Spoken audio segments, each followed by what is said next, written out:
Hey there. Good evening. My name is Jeff Deck, and we're here for another live reading from the Pseudo-Chronicles of Mark Huntley. Before we start tonight, I'd like to do another author shout out. This time I'd like to shout out my friend, the author H.R. Moore. Her book, In the Gleaming Light, is currently free on Smashwords.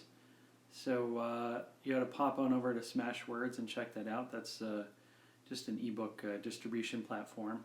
In the Gleaming Light is a sci-fi tinged romance. I've read it. It's fun. So check it out. H.R. Moore, In the Gleaming Light. All right. So that will bring us tonight to our own reading from Mark Huntley. I'd like to read to you an entry called Scorpion and Water Bearer. So this is Sunday, September 12th, 2004. In New York, in D.C., in cities and in villages, in the north and in the south, in the east and in the west, millions stop to remember a day 3 years gone, a day of enormous loss of life, a day of far-reaching chaos, rage, and terror, and those millions grieved. Meanwhile, Gwendolyn and I sat down to dinner at the Cheesecake Factory. God bless America. Halfway through our efforts to finish bowls of pasta far too large for our health and well-being, I spoke up. She'd just finished talking about her frustrated efforts to raise her LSAT score so she could get into the GWU law school, and I was starting to think she'd never bring up what I really wanted to talk about. So I said, "Gwendolyn, do you remember our having a conversation just before your taxi pulled up?" She paused with a great forkful of noodles nearly to her mouth. "Last Friday night, after Café Citron." "Yes, sure," she said, and down the hatch went the pasta, sausage and mushrooms. The lighting in the room wasn't too dim, so I could see her face pretty well. Reading it, however, was another thing. Neutral expression, but not necessarily serious. This girl was like the Sphinx with earrings. She wasn't going to give me more than that unless I pressed on, so I did. The part about our childhood. You said that something happened when we were 9. Something involving me going away. You wanted me to try to remember. Do you remember asking me to remember? God, that sounded stupid. Oh, Gwendolyn said. She broke into an embarrassed laugh.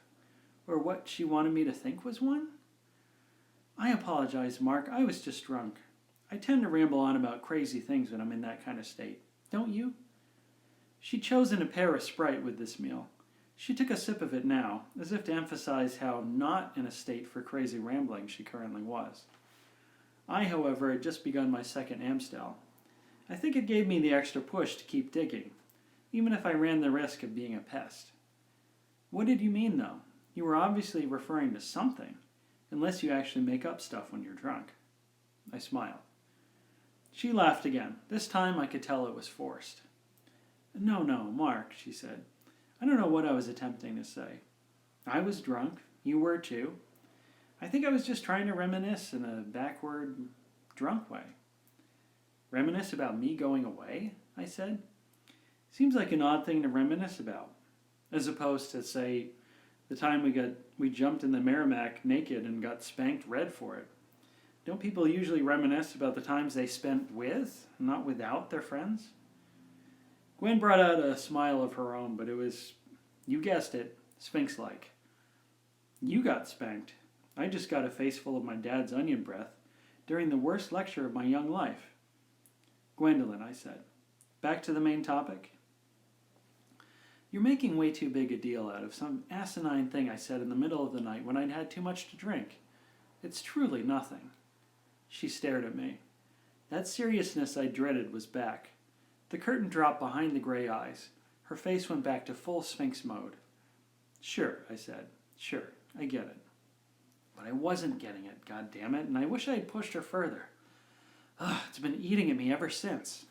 What am I not remembering? What was she reluctant to tell me? Let's jump back to the present, she said in kind of a teasing way. Are you dating anyone? Or have dated anyone? What kind of girls does Mark Huntley get mixed up with in his adult life? Oh, I said with a sigh, you're going to regret ever asking that question. Then, I'm ashamed to admit, I blurted out the whole story of Lucy from beginning to end, as if I needed to tune that violin in front of yet another person. But I guess Mark's greatest hits is a pretty limited disc, isn't it? Gwendolyn listened the whole time with sympathy and a few kind words along the way. That brought us pretty much to the end of dinner. Once the check arrived, though, she wanted to spend a little more time chatting. Even after I loaded her ears with the Feiger-Zoltz saga, can you imagine? And so we left the shopping complex and took a stroll down Wisconsin Ave, turning onto some side streets as we went. We stopped in front of a weird sculpture on one of those side streets. It was a globe-shaped sort of zodiac device, meant, I thought, as either a clock or a sundial. Not thinking at the time that a sundial is a clock. It was hard to see in the dark, but I could make out the symbol for my sign, Scorpio. Or rather, it was a symbol on top of a symbol. First, an embossed image of a scorpion, and then below it, a curvy M with an arrow coming out of the right foot and pointing up. Looking at the Scorpio M and the other astrological symbols, hiding behind their more obvious picture symbol counterparts, it made me think of the symbols from my dream. None of those had been familiar to me, of course, and all of these were. But the creepy thought hit me that, in the dream, it was like I'd been looking at part of the zodiac from some other world. I almost told Gwen about the dream. But first, I asked her if she could pick out the symbol for her sign, Aquarius. Wow. She could not. I had to point it out to her. A little person pouring out a big jug of water, and behind it, 2 jagged lines. For that reason, I refrained from saying anything about the dream. Don't ask me why exactly that would disqualify her. Maybe I was afraid she'd just think I was a weirdo for dwelling on it. She's a spiritual person, our Gwen, but clearly not into symbology and other New Age hoodoo. The conversation died then. As we walked back to Wisconsin, we passed a man who was whistling something softly. He nodded at us, a friendly enough encounter, but a few seconds later, when I realized what tune he'd been whistling, I felt a little uneasy.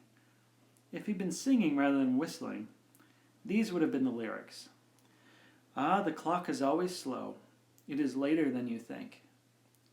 What were the odds that I'd hear that minor hit by the just as minor reggae rock group Rat's Kingdom, a song from at least 20 years ago, twice in the space of 2 days? It just increased the unsettlement factor of the evening, which was already ramped up by Gwen's Sphinx routine. And it must have shown on my face. Gwen was all too willing to say goodnight a few minutes later.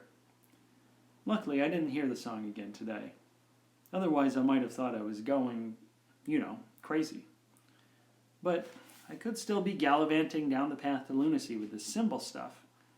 I did a little research today and figured out the sculpture we saw last night is called an armillary sphere. They used to use those to chart the motion of the stars in the sky over time, the position of the planets, stuff like that. Of course, that sculpture is just for decoration, give the people in the fancy apartment buildings nearby something to look down on. It doesn't actually move. But I keep picturing somebody somewhere other than here, under a different sky, using a similar device but marked with the symbols from my dream. I got out my pad again and started to draw a diagram of such a device, but stopped in the early stages, asking myself what the hell I was doing. Anyway, back to real-world concerns. I've got to get another chance to wring the truth out of Gwendolyn. I don't believe that she was speaking nonsense that night outside Citron. God knows what she's hiding. If an awful incident happened to her when we were kids, I want to know about it. Maybe I can help her. If an awful incident happened to me, I'd kind of like to know about that too. Cherished reader, the excuse that you only said something because you're drunk is just that, an excuse. There's always a reason. Take that from someone who said a lot of things he meant to say. Posted by Mark Huntley at 10:38 p.m. Let's do one more entry tonight. This one brings us to Tuesday, September 14th, 2004. Turning a cornea. Today, before my eye doctor appointment, I started having problems with the other eye, my left one. Same cloudiness that had been bothering my right, which seemed a little better. Now you can imagine my concern at this point. I reported the difficulties of both my eyes to Dr. Leonsis. He examined them and told me that there's nothing wrong with either one. My glasses still had the right prescription. In fact, he told me in a very irritated tone that I worry about my eyes too much. Imagine hearing that from an optometrist. I mean, it's true that I might have obsessed over my vision in the past, and maybe paid a couple too many visits to Dr. Leonsis within the space of a few months earlier this year. It was a bad spring. Well, leading into a bad early summer. I swore that I could track some kind of deterioration in my sight day by day. And then it got better. And, well, I guess I've gone through periods like that before this year. I just get concerned sometimes. You only come into this world with two eyes. If you fuck them up, that's it. You don't get a second pair. I can't imagine living in absolute darkness every day for the rest of my potentially overlong life. Doesn't the thought of that terrify anyone else? It can't just be me. I don't know how the blind cope. But anyway, this isn't like those other times. I know that something is wrong, really wrong this time, and you'll see why below. Maybe I should find another eye doctor. I might have cried wolf too often to Dr. Leonsis. Still, you'd think the man would be able to recognize a disorder right off if there was one. I left his office in a bit of a huff and went back to my apartment. This was around 3. I took a nap and woke up feeling refreshed. My eyes seemed better too. I started thinking, had I just been overworking my eyes? Could be I needed to rest them more often. Was Leonsis right that there really wasn't anything the matter? Since I'd taken the afternoon off from work and it was pretty decent out, not too hot, I decided to take a walk around the streets for a while.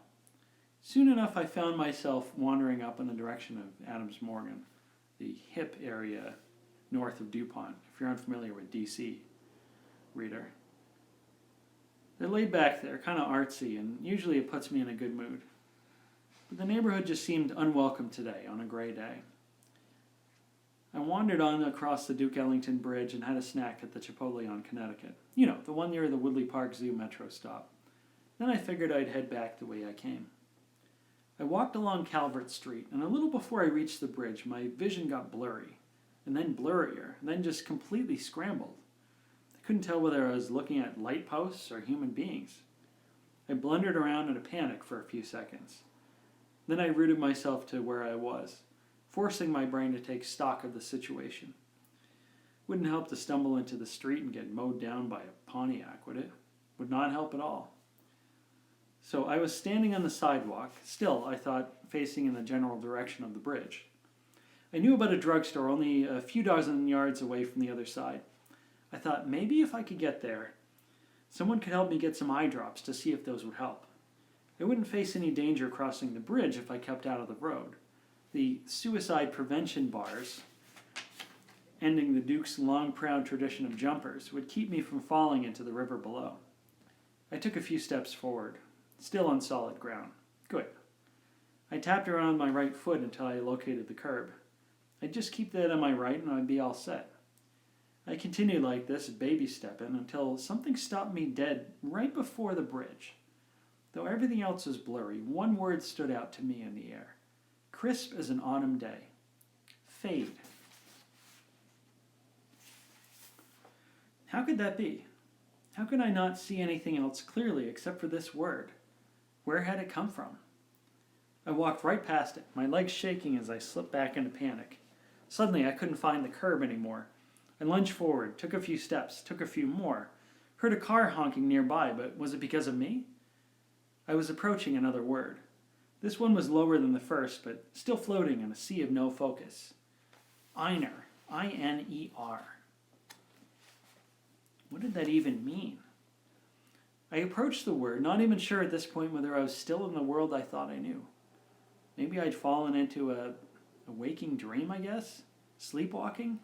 No, walking in a world created within my sleep? I didn't know how to draw that line. I crashed into something hard as I walked to the Einer. I yowled as pain shot through me, a crunch to the face. Thank you for your service, suicide prevention bars, I thought. You've just broken my nose. The pain seemed to bring heightened clarity to every part of me, though. My eyes slowly brought my surroundings back into focus. I was standing partway across the Duke. Einer was a piece of graffiti, or singular, graffito, sprayed on the part of the wall that curved out into a curved part, whatever you call it. I put my hand to my face and it came away wet. My nose was bleeding. Fortunately, it didn't seem to be broken. I hadn't cracked my glasses either. This was Mark Huntley's lucky day. I stopped up the bleeding with my handkerchief and retraced my steps to the Woodley Park side of the bridge, where I'd just come from. Fade was another graffito, this one on the back of a sign. I shook my head, confused, and headed back across the bridge. I wanted to get home as soon as I could. It made no sense that I'd been able to see random graffiti when all else was blurred out. Just when I thought I'd made it home, escaping the bounds of a zone of weird crap, I crossed the path of a girl in a tank and shorts, power walking, with a pair of headphones clamped over her braided head. Guess what song she was humming to herself, clever reader? That's right. Rat's Kingdom seems to be making a comeback in a big way, even if it's only via one particular song from 1980. And this time just down the street from my apartment building. I don't know what the hell's going on. You might say it's a whole lot of nothing. But from my point of view, a lot of strange things are happening around here, all of which having popped up in the last couple of weeks. My eyes, Gwen and her secrets, my dreams and my bad feelings, Fade, Einer. Hell, let's even throw Mr. Pool Party in there, literally knocking me on my ass. Did breaking up with Lucy trigger this all somehow? I have a theory that the zone of weird crap is actually the zone of bad karma, into which insensitive young men are flung for their sins. If I call her, will this all stop? Posted by Mark Huntley at 11:47 p.m. And hello, Mary. Thanks so much, everyone, for tuning in this evening. I appreciate you checking this out. If you liked what you heard, feel free to buy me a coffee or check out my books via the links in my Instagram bio, or if you're watching this on YouTube, in the description part below the video on YouTube. You can also see all previous readings in this series on the YouTubes. So I hope you all have a great night, and I will see you tomorrow night.